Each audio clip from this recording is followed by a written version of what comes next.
Hello, and welcome to the Debrief. I'm Kendal Bailey. I am so excited because today I get to nerd out about simulation with one of the innovators in the field, Joe Kastely, who is the simulation director at California State University, Los Angeles, and he is up to incredible innovation using virtual reality with his pre-licensure nursing students.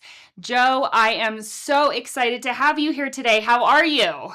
I am well. I am well. I'm excited to be here. Thank you for having me. Well, and I love it too. Joe has like the perfect setup of like all of his Oculus behind him. Everything perfectly set up. I will say any educators out there that are looking on how to like manage any of your VR equipment, Joe has the lockdown, obviously, with that beautiful setup behind him. But Joe, I am excited because we get to talk about our favorite subject in the whole world, simulation. The Congratulations! best thing ever. But before you got into simulation, my biggest question always is, what drew you to nursing? How did you even start your career? Yeah, that's a great question. Well, I'll try to give you the brief version. I am a second career nurse. So prior to getting involved in healthcare, I actually worked in the entertainment industry. I was involved in post-production for about a decade for television, film, and commercials, doing visual effects and editing. And I had an opportunity to go and work on an independent film, and I was really convinced that I would be able to make really big impacts on the world through creative endeavors and art. And so that was really what I was laboring at. And I found myself in a situation where, really the projects I was working on weren't having the impacts I were hoping they would. And I wasn't really feeling engaged by the type of work I was doing. And so I had kind of a soul searching moment. I made a list of things that I did want to do, like engage with humans on a daily basis, feel good about the work I was doing with my heart and hands, things I didn't want to do, like sell things and sit at a desk. And through some volunteering experience, I kind of stumbled upon nursing. And then I started to take prereqs, fell in love with it every step of the way, and ended up getting my BSN from Cal State Long Beach, and then ended up working on a progressive care step down unit, mostly focusing on ventilated patients, weaning them off of mechanical ventilation, cystic fibrosis, COPD. Really, really fell in love with that patient population. And that's kind of how I got into nursing. Wow. I love that you fell into it because I was actually having this conversation with somebody else that when I started nursing school, I fell into it too. And so many times when I talk to other nurses about like why you entered the profession, they've had these beautiful, impactful moments where like they saw somebody in action, there was a nurse that touched them. But I will say there's this like large portion of nurses who said to themselves, like I really do. I like working with people and I like being compassionate and being a caregiver, and this is how they've entered the field. So I appreciate that because I feel like those stories we don't hear as much, but that really still shows your impactful progression into the nursing field. So you were this stellar bedside nurse, really focusing on respiratory care, and then somewhere along the line you said, I'm going to be an educator. So how did you get to that place? How did we go from clinical to saying you want to be an educator? Absolutely. Let's do it.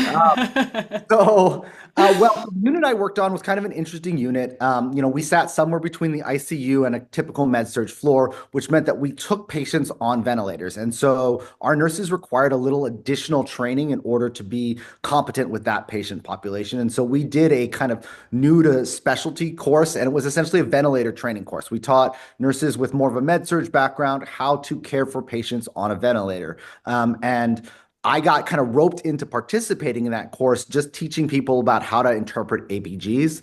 And that kind of set me down a pathway of, look, I really enjoy this teaching thing. I enjoy kind of engaging in this way. And the other thing that I think happened to me, which I think is an important story that we need to tell a little bit more as well, is, obviously I loved being a bedside nurse. I loved the impact I was able to have, but also anyone who does this, for a while starts to notice the boundaries, the limitations of what a 12-hour shift can do for a patient, right? You spend this entire time setting up this great plan, and then the next nurse comes on and who knows what's happening, and all of a sudden somebody forgets to do the discharge teaching or the education doesn't take place, and you see outcomes dip, and there's not much you can do because if it's not in your 12-hour shift, you have very little impact on that. And so working within my hospital's performance improvement council, and we had a peer review council, I started to see that there were ways to impact the bedside outside of that 12-hour shift. And I really thought, education would be a place that I could really sort of do that type of impactful work. I'd already had this experience working on this ventilator course for new to specialty nurses. And a gap I noticed in my own unit was that, we would have nurses who would come to us, we would give them this really awesome 8-hour training that spanned 2 days, and really focus on getting them ready for ventilators. We would precept them, and then we would kind of leave them be. And if they were on our unit for 20 or 30 years, we never did any more targeted continuing education for them. We would just do these kind of yearly competency skills evals that we've all been through, but that there was no resources being put towards experienced registered nurses. And I thought this is just a really big shame. We could do a lot of work to improve patient outcomes if we would work on kind of taking these nurses that have so much skill, but maybe have not had an opportunity to be exposed to some of the new evidence-based practices or the rationales behind them, and kind of, build education for that group. So I went back to school, got my master's in nursing education, and my thesis project for that master's was about developing this kind of continuing education at my hospital. Was very excited to do it. Actually did it at my hospital.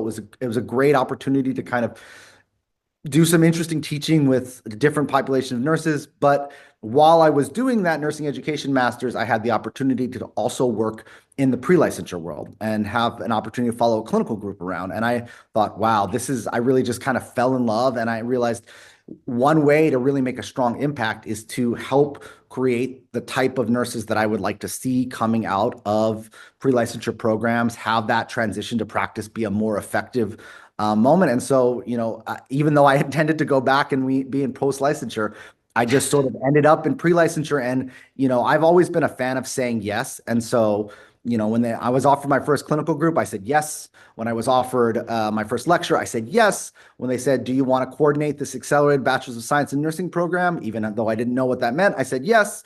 And that's sort of how I got into education, up into and including getting into simulation. I just kept saying yes.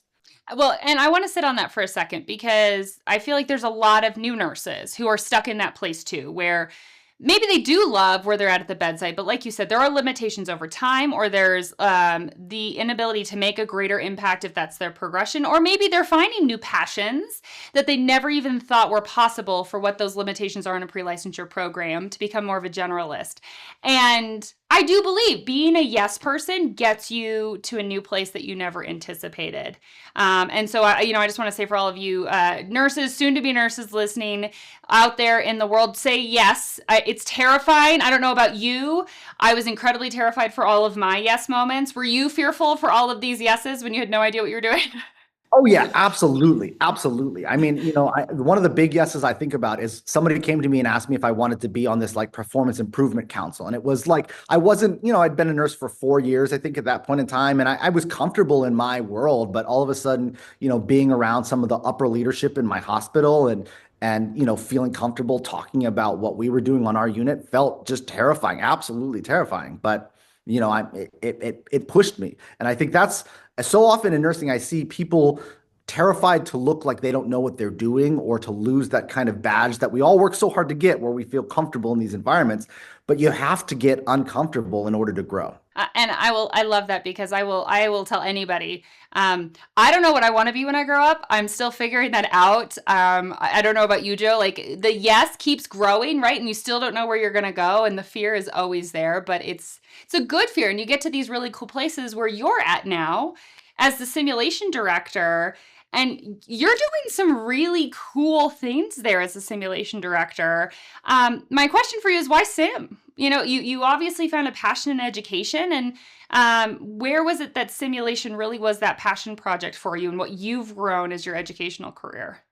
Yeah, absolutely. I think one of the nice things about coming into education, almost not, I wouldn't say on accident, but I wasn't intending to be a simulation center director. I wasn't intending to work in academia or pre-licensure. So, I kind of came at it without any predetermined notions about what it could or should be. So I'm very not precious with things when we're talking about education. My main goal is, what are the learner's needs and what are our objectives, and what is the best way to get to that. And I think that a lot of the traditional teaching methods just have incredible limitation, especially in nursing. I think if anybody's lectured in nursing, you have so much content you're trying to cover. You get to the end of a 3 or 4 hour lecture, and the students are exhausted and you're exhausted, and very little of what you actually wanted to get done with that time got done.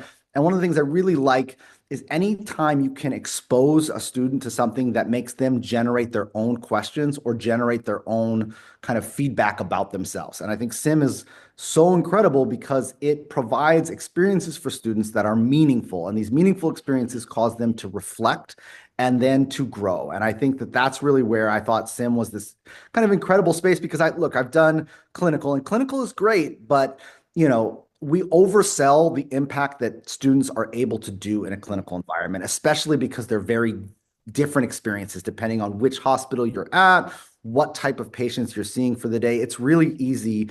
I remember one group I took to a surgical unit.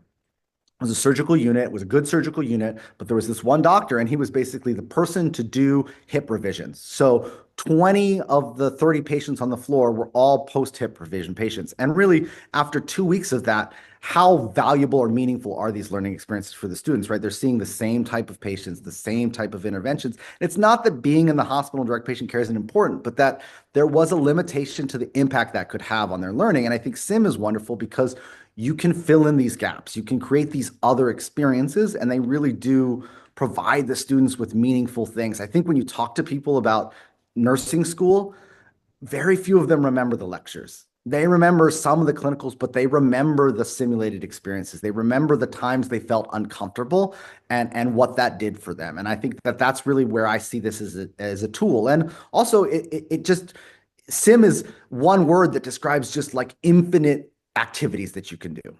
Well, and I love, and great, I've been a labor nurse, I've been a NICU nurse, right? I've had students sit there with me all day long as we're staring at some more mom, like, yep, we're going to get a delivery today. Let's hope for a delivery today. And they never have that experience. And I think the other thing is too, and I'm curious to see if you've had the same perspective. I think we make this, yes, clinical is great, and being in the environment and working with real patients has an incredible benefit. It's like the root of nursing as we talk about diploma programs and where our profession has really grown from. But I will say too, I don't think everybody's meant to be an educator. Not every nurse is meant to be a preceptor on the floor. And I don't know about you, but I feel like we're having this conversation of so many nurses are newer in their careers and not considered necessarily clinical experts yet, but because of nursing turnover and burnout, we're putting students with sometimes more novice nurses because that's what we have available on the floor, or nurses who may not be as apt to provide that feedback and challenge them and create that reflective experience. Has that been that same encounter for you as you've been working with students in some of the clinical settings? Yeah, absolutely. I mean, and again, I think there's so much value in kind of all of these different experiences. But yes, you're absolutely right that there's a limitation of what, your novice, I've been on the floor for 1 to 3 years, bedside nurse can do with a student, right? And that's not their fault. They may be great nurses, but they may not be cued into, really trying to teach process as opposed to just like showing somebody how to do something, or really focusing on kind of the emotional intelligence side of things, letting a student attempt to explain a medication during a med pass, right? That nurse may be just thinking about, I got to get through these four Yeah. patients. And so, the objectives and the experience don't necessarily line up in clinical all the time. And I think that's where something like a sim, where you're spending a little bit more time thinking about what are my goals for the student here? What objectives am I trying to get them to achieve? What needs am I addressing through this experience? Whereas, when you're in the environment, there are tremendous opportunities, but it's often hard to predict or make those happen, right? Like you're kind of at the whim of whatever happens. And that ends up being an unequitable experience because some students will get this tremendous experience and then another student will get almost no, kind of exciting clinical experience. And I think that is really hard when we're trying to create a whole group or a whole cohort of kind of experienced nurses. Well, and I'll say, right, I want to be kind of like that other side there. But then you have educators who are going to say, yes, I know Sim's great, right? We do know Sim is great. There's a ton of literature out there. It's this great experiential process. We know the impact is great and it's better than lecture. I will say for me, after 4 hours of lecture, I've always been dead to the world. But there are so many resource restrictions sometimes. So how are you, right? Because it sounds like you have a really robust sim program and you're really aligning to that process of learning and simulation.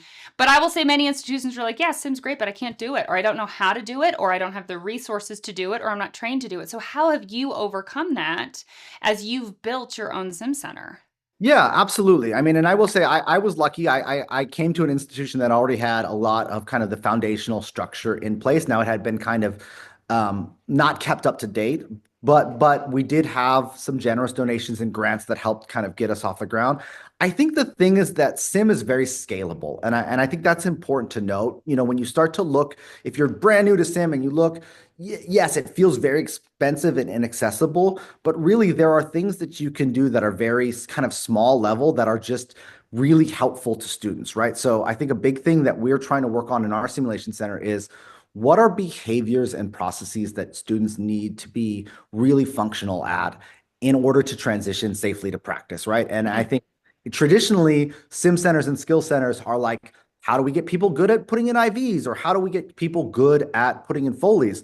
Whereas, you know, everybody's got PowerPoint. It's pretty easy to build a kind of small chart in PowerPoint. And if you just think about having all of the information you're giving a student be through a PowerPoint, or every engagement involves an S bar, right? Because really data collection through the chart and effective interdisciplinary communication are huge skills that we know new grads struggle with. And these are very teachable things in simulated environments, right? You can simply give give a student a PowerPoint chart with a patient's information in it, say identify some abnormals, and then give me an S bar to a doctor. And you know, really, you could do this on a cell phone, right? The student has a cell phone, you have a cell phone. That's a simulated experience. And so I think it's important to note that you can scale these experiences up, and you're actually probably better off this way because over the process you can do really good needs assessments for your population of learners, right? Where are your clinical sites falling out, right? Maybe you do have a really robust med surge site, but your pediatrics is just not what you'd like it to be. And then your simulation center may focus more on those kind of pediatric experiences initially. And I think that's really been important to me to realize as we're doing this, is really, you know, not to try to build a hospital, but try to build experiences that match your learners' needs. And then kind of from that, you start to accumulate resources, and then you can do these kind of larger scale simulations. Well, and I think that's a really good point because when I was working as a professional development director, I had many schools that came to me and said, you know, Kendal, we want our students to come the day before to prep charts, right? Because there is a lot of information that can be garnered, and students need to know how to filter quickly through that information to come up with their priorities for the day and what they're anticipating as those actions with the patient. And a lot of times as a clinical site coordinator, I had to say, no, I'm so sorry. We have so many groups that are tapped out.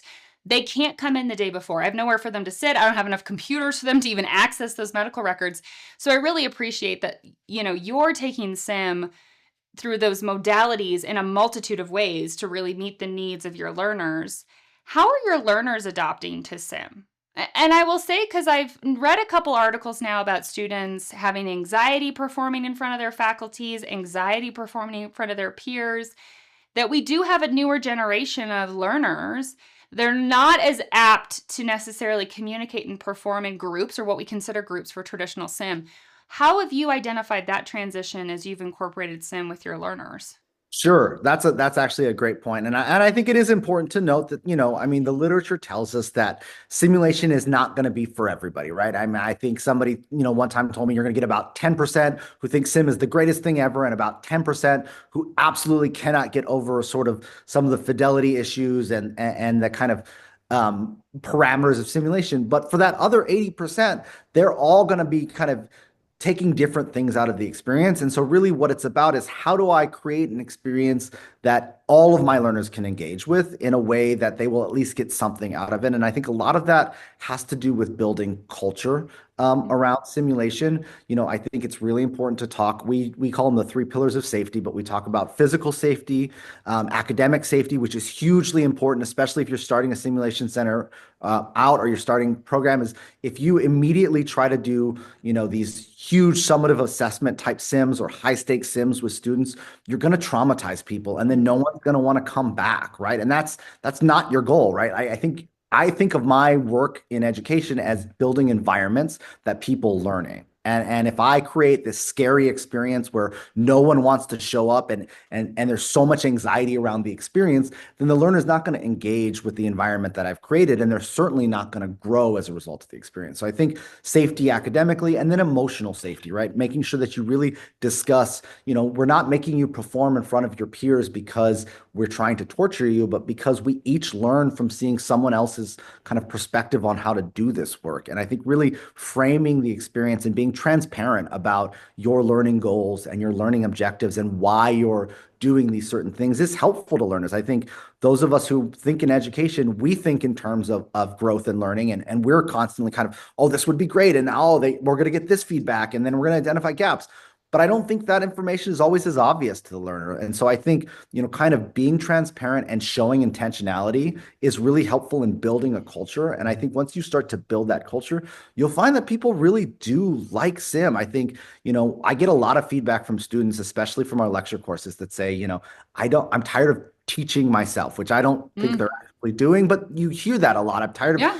teaching myself, or the lecture format just doesn't work for me. So I think there's a hunger out there for alternative experiences. It's why they're going to YouTube. It's why there are these kind of nurse influencers, nurse education influencers that are having such an impact, positive and negative, on our kind of, pre-licensure education. And I think if you can create an alternative opportunity for students to learn, I think you will see them embrace it more and more. And we've really tried to do that, and also just show them why we're doing things. I mean, one of my favorite things that we recently did is we used to keep all of our kind of IV supplies and our Foleys and all of that in these kind of big storage bins out of sight from the students behind curtains. And we essentially just built what looks like a hospital supply room, put all the things in bins like you would find in a Pyxis or a hospital supply room. And now when a student needs to go do an activity, they go and they grab the supply themselves, right? And that's Oh, a very simple behavior, but it's very effective, especially in transitioning to practice, right? I think students don't know all that's expected of a nurse, right? Like if you've always learned that when I put in a Foley, the Foley's just sitting on the table next to the patient, that's not an accurate description of how a nurse puts a Foley in, right? A nurse goes and gets the supplies, they get the info from the chart. And so we've tried to increase that as much as possible. And that's all simulation. well, and I will say, I remember even my first year as I got on the floor, it wasn't that, because I had my preceptorship in a NICU, it wasn't that being a NICU nurse was scary for me at that time. It was, I had no idea if a doctor said, okay, we're going to go put in a chest tube. And I went into that supply closet like, okay, I think I remember all the supplies I have to grab, but where are they at? And they're always in so many different locations. Even if I've gone to work at new hospitals, the scariest part is, how does their IV pump work? Or how does their supply room work? And where do I find everything? And I couldn't agree with you more that it creates more of that experience of, okay, well, what do I do and where do I find it? It's not just, hey, everything's perfectly laid out for you. Now, I want to get into, because again, I always like to notice those lovely little Oculus, as you and I share a similar love here with certain types of simulation-based modalities. How did you get down the road then with what you've been building with simulation and this culture of really simulation excellence that you've built? Then where did you make the transition to more virtual technology? Yeah, absolutely. I think you kind of hit on this a little earlier, but I mean, one of the big challenges with sim is it is resource heavy, right? I mean, if you're doing a high fidelity simulated experience, it's like putting on a Broadway play. I mean, you're doing moulage, you've got blood, you've got urine, you're building all of these things, you're putting charts together, you're dressing the environment, you have to have oxygen, you have to have IV pumps, you have to have all the meds ready to go, barcoded, scanned, you have to be able to push doctor's orders, and that's all a lot. And, a lot of our nursing programs, especially in our public institutions, there just isn't the human resource to do that, right? There just isn't the physical person power to make that type of an experience happen in every facility. And so, and even the ones that can, like, we're lucky to have that. I can put maybe, 10 learners through a simulation in a 5-hour period, right? And so we have to do these kind of all week long things. And so you're trying to look for ways that I can develop, that I can give my students similar experiences, but with a lot less resources. And I think that's where the virtual became a very exciting opportunity. We were lucky enough at our institution to get a grant to start to explore different virtual technologies as a way to kind of incorporate into simulation. And that's actually how I sort of fell into my role in the simulation center is they were looking for someone who had a good rapport with students to kind of pilot this virtual reality project. And that's sort of how I got brought into our simulation center is I was the person with good rapport with students because initially this technology felt very scary to Oh. my institution. The faculty was like, well, this is outside of my world. I have no idea about this. But in reality, it's exactly what you're doing in your high fidelity mannequin, babe, but in headset. And all of those resources challenges go away because it's all already built into these scenarios. Regardless of which kind of software you're using, they all come with kind of an environment that's already there. The hospital room is there, and it's so immersive, which I think is when we talk fidelity, that's what we're talking. We're talking about we want the students to feel like they're in the environment. And when you put those headsets on, you just are instantly in a patient care environment. You hear the beeping alarms, you've got the patient staring right in front of you and their eyes are tracking you. And it really it creates a different experience. And so I'm really excited about kind of what you can do virtually. And so we started there with just this idea of like, wouldn't it be cool if we kind of integrated this technology into our space? And so, through that grant, we got to start exploring. And one of the big challenges that I had initially was that there was still a lack of person power to sort of run all of these things. And just like any innovation, we traded out, the challenges with moulage and space and all of that for the challenges with technology and facilitation and familiarity with the technology and troubleshooting. And so what we did in our institution was we turned to the resource that we have an abundance of, which is students, and thought about how could we involve students in our VR experience. And I don't, you know what? I don't even know if it was part of like an initial sales pitch when we were talking to some of the companies, but somebody brought up this idea of having students kind of facilitate these experiences for other students. And as we started to talk about that, we thought, wow, not only is this a really great way to solve our issue of person power, but also we're always thinking about how do we create emotional intelligence in our students? How do we take a 20-year-old who, I think one of the things I struggle with a lot with pre-licensure is you have these very young people who you're going to thrust a tremendous amount of responsibility on, and they're going to need to lead teams, and they're going to need to delegate to people who are maybe much older than them, and they don't have experience doing that. And so peer-to-peer facilitation provides an opportunity for students to get these type of leadership experiences.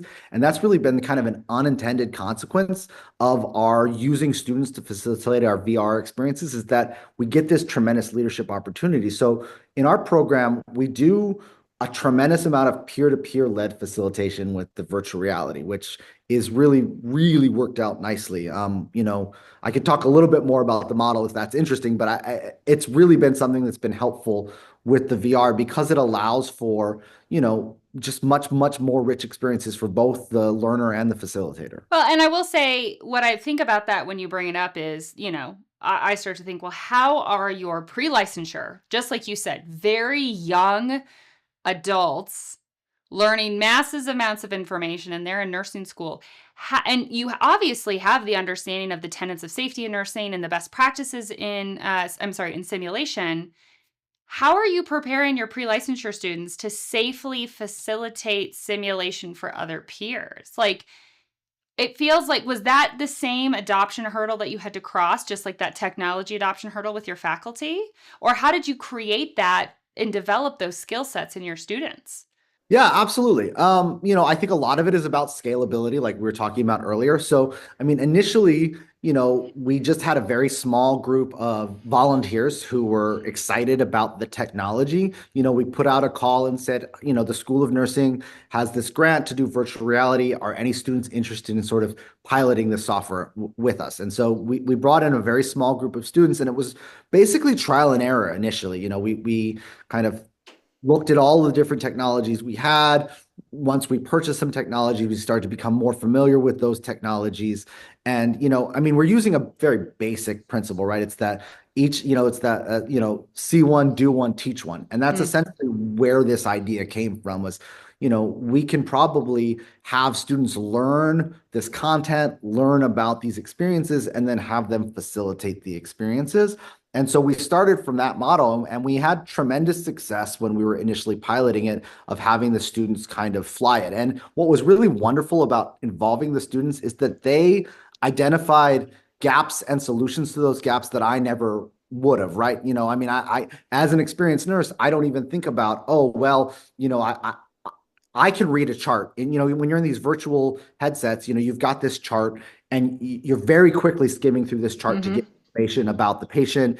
And one of the big hurdles we noticed is that students were having a hard time processing that chart ahead of time. So, my students said, well, why don't we give them some of this information ahead of time and have them pre-brief from this chart?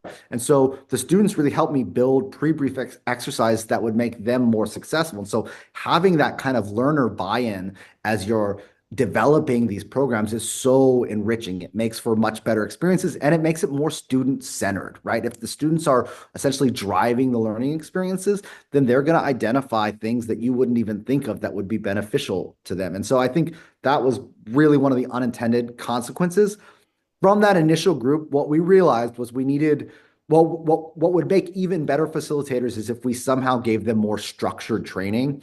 And so we wrote an elective. And the elective it's called peer-to-peer moderation and simulation. And it really takes them through kind of some of the foundational theories of simulation. We talk about Dewey and Vygotsky and learning in the environment that something takes place in, and taking that and thinking about sim and how does sim fit into this modality. And then we talk about pre-briefing, and we talk about fidelity, and we talk about safety, and then we talk about debriefing. And it really is interesting when you say to students, because I think there is this misconception that, I have to be an expert in order to create an experience where someone else learns. And what we say is that that's not the case at all. You really need to be thinking about what the needs of the learner are. And that's Yeah. really what you want to do. And that has really kind of created this course that really allows for students to learn. So we take about right now we've got 19 students that just finished the course and are moving into what we call our fellowship. And once they become fellows, they start to essentially train as educators. And we have some more senior fellows and some more junior fellows. And we've kind of created this model where the senior fellows kind of teach the junior fellows and so forth. And that's really been successful for us. Wow. Have you talked to any of your students who've graduated these programs and these fellowships? Like, do you feel like this leadership skill set that you really are developing, right? To be able to not only talk to a group of, it sounds like, earlier student populations with your older student groups and work with them in these simulations and provide some context to feedback and give this high level learning experience. Are they translating that, do you think, to the clinical space? Have you seen a little bit of a translation there? Yes, I mean, anecdotally, and again, this is something we've talked about maybe doing some more research on, but especially our first couple of group of fellows, I mean, they all ended up getting hired very quickly and are having very good transitions to practice. I mean, they are more comfortable than I think some of the other new grads that have come out of our program. And part of that is, yes, there's some tremendous leadership that comes out of this experience and emotional intelligence. But I think one of the things is at the core of a lot of what we do in pre-licensure is process, right? We ad pi them to death, but really having somebody think about how you teach that process makes them more aware of how they are using the process themselves. And I think what you do when you have somebody facilitate this type of learning is that they become more aware of their own kind of gaps or barriers or how they use this process, right? Like, if somebody's very aware of the fact that the first step in this simulation is that the learner needs to assess the patient, then that becomes their main approach, right? And you don't have to hammer it into that student that assessment is the first step. They just know naturally that I have to go data collect. I have to go notice what's going on in my clinical environment before I can make any decisions or intervene. And I think that we see that carried out in practice. The other thing I'll say yes, the facilitators get a lot out of it, but the other thing that's great about having a lot of facilitators and having these VR experiences is that you can do much more sim. And I think one of the challenges with sim is that if it's just a one-off experience once a semester, you have to do so much work around prepping the learner for the experience. Whereas if it's a regular part of their nursing curriculum that they're doing multiple times a semester, they become much more comfortable in the environment and you have to do a lot less prep work with these groups. And so you can kind of bring them in and they will try things with you that they wouldn't try if they were only doing this experience once. But if they know that this is sort of, they understand the parameters, they understand the experience, they're more apt to engage in more interesting ways. And that's what allows you to do kind of more complex scenarios. Well, and I will say, as you talked about, as you see they see the process on the other side, and they know how to then think about it in their own terms, even on that observer, that peripheral perspective. I will say, as a nurse educator, before I became a nurse educator, I sucked at taking tests. Like, I will say clearly, anybody listening, I took the entire NCLEX, whole thing, pretty much was open sobbing in the test center for the last 100 questions of the exam, right? But I had no idea how to take a test. And it wasn't until I became an educator and had to start writing test questions, and I'm like, oh, okay, I'm now starting to understand, like, there's a process and a framework here, and there's a way to read test questions that makes this a little easier. But it wasn't until, like you said, I saw the process on the other side, and then I could start to think of that in my own terms. So that makes complete sense for that translation there. Your students are seeing it from start to finish, right? I educate and I become smarter because I know I'm educated and I have to be able to speak to it in a way to speak to other people. And that's the context that you're seeing in your learners? Yeah, absolutely, absolutely. And we just had a recent simulation that we did with our seniors who are in their preceptorship right now. And one of the things that the first day went really medium. I didn't give enough time for the experience, and it was an experience where I had essentially we have 70 seniors who are going to preceptorship, and I was given about 2 hours.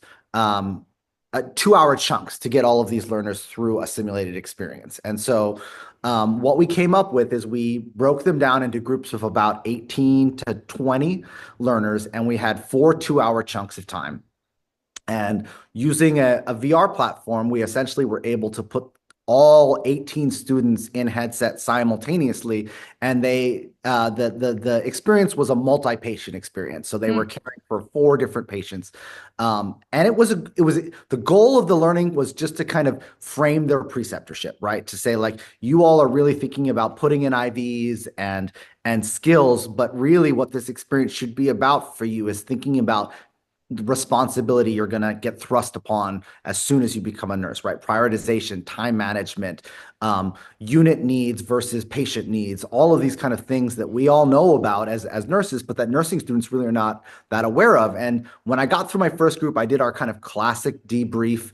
And it was a large group of learners, and so it was hard to do a really strong debrief as a facilitator with 18 people who had all had their own unique experience. There wasn't a lot of shared kind of engagement in that experience. And I thought to myself, like, what are you trying to do? And it dawned on me, what I was really trying to do was sort of mirror what I remember my new grad residency program feeling like, right? It was, we would go and be with our preceptors for a couple shifts, and then they'd bring us all back together and talk about, like, what are you guys experiencing? And it was kind of like group therapy. And so what we ended up doing was we wrote a learner guided debrief, where essentially, rather than trying to debrief this whole group together, we put them in smaller groups and we had them guide the debrief. And all of a sudden, there was all of this engagement because they'd all had these different experiences that they wanted to share with each other. And this was just a much better debrief model. And I thought, like, I'm going to do this a couple more times with this group of seniors, because what I want them to get used to is talking amongst themselves about the experiences they're having so that they're building support groups, but also comfortable talking about maybe where they're stumbling, because as new grads, it's so important for them to reach out when they're having trouble as opposed to being siloed. And I think that like that was an unintended consequence of this kind of learner supported debrief that we did. Wow. Well, obviously, you're getting super creative with what you're growing. And obviously, I agree. The learner context is the priority. And I think that's why you get to make such beautiful sim magic within your institution. So in your magic ball of what you see in the future, where do you see this going? Or where do you hopefully want to continue the progression of the Sim Center? Where do you really see this growing for nursing education? Yeah, I mean, that's a tough question. I want you to know exactly what technology we should develop next to make sure we're ready to go.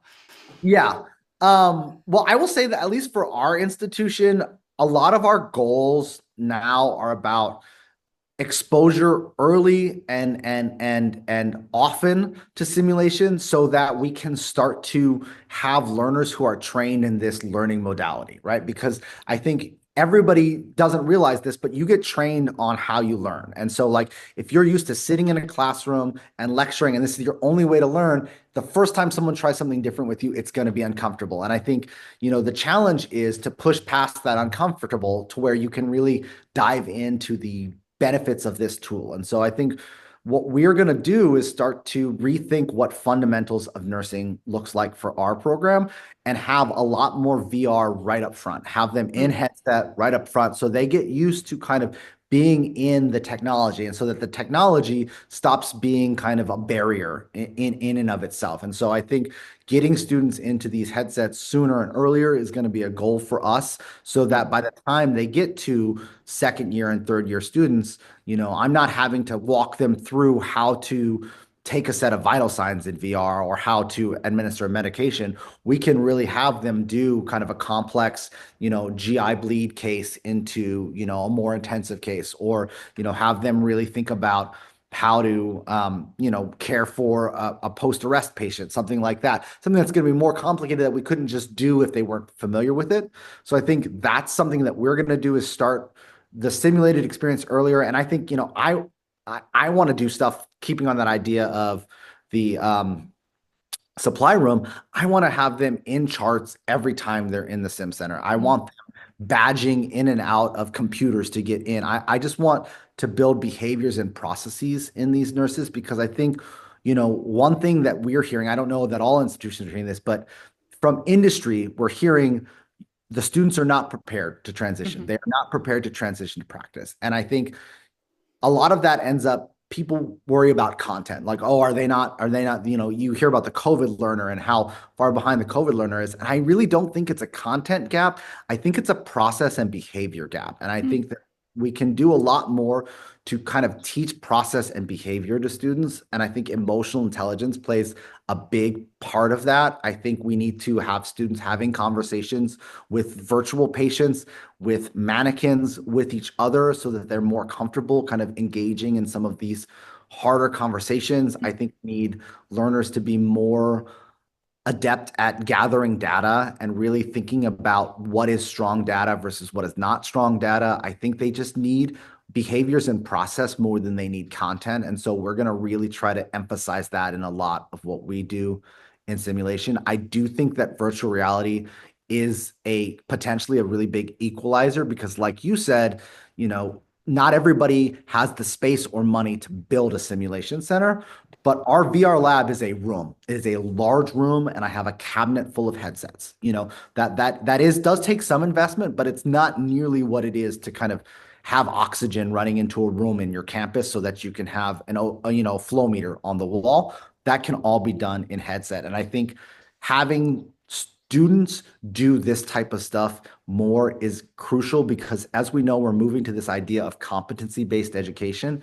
And that's going to mean rather than trying to have, 70 learners hear a PowerPoint on, respiratory distress, having each and every one of those students have the opportunity to manage a patient with respiratory distress. And so then we're going to need things like virtual reality, things like intelligent mannequin-based simulations that provide students these opportunities to really assess their own competency. No, I think that's incredible. And I think it helps change the context of, like you said, it's not just about content. If it was about content, we would have solved that already, right? We would have been able to see where the content was. We would have been able to put it on the test.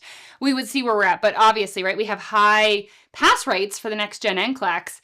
But like you said, our industry partners really are saying they're not ready. That transition gap is much greater. And I do agree with you. I think it's that process and the behaviors that we're looking at and behaviors of our new groups of learners around emotional intelligence and communication that really has not been part of the tenets of that generation. So I think that's fantastic. Joe, I will say what I've loved about simulation is it is this great group of collaborative people, which is why I've always loved talking to you.